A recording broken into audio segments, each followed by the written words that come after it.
Cowboys fans, let me ask you something. What if David Njoku is exactly the kind of move Dallas makes when it wants to get better without waiting on a rookie?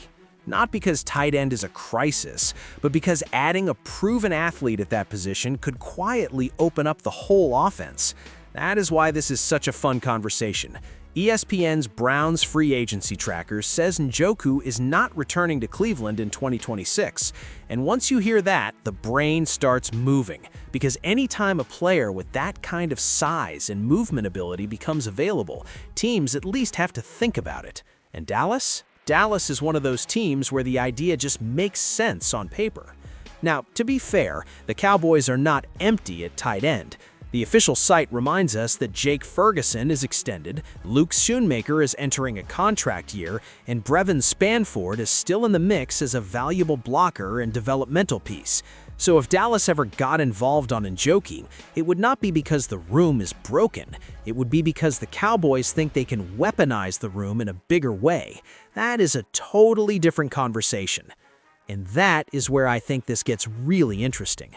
Njoku gives you a different flavor than what Dallas already has. Jake Ferguson is a good player, but he wins in a more traditional, dependable way. Njoku brings more pure physical stress, more explosion, more run-after-catch pressure, more what are you going to do with this body type energy. And if you were trying to make life easier for the quarterback, that matters, especially in the middle of the field, where a lot of NFL passing games are really built now. If you can threaten seams, threaten crossers, threaten isolated linebackers, and still line the player up in multiple spots, you make the whole structure of the offense cleaner. The Cowboys' own draft discussion last year around Mason Taylor showed that the team understands the value of tight end competition and depth, especially when the room is young.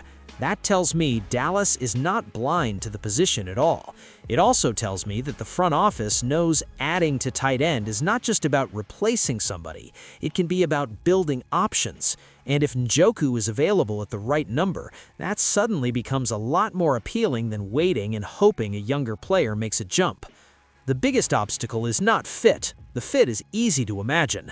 The obstacle is investment. Dallas still has defensive needs, and you do not throw money around lightly when you already have Ferguson in place. But if Njoku's market does not explode, and if the Cowboys believe they can get a premium mismatch weapon without wrecking the rest of their offseason plan, then this becomes a real conversation. And honestly, that is why I like it as a Dallas topic. It's not obvious, it's not forced. It's one of those, do we want to be good here, or do we want to be hard to defend here kind of questions? And that's where front offices earn their money.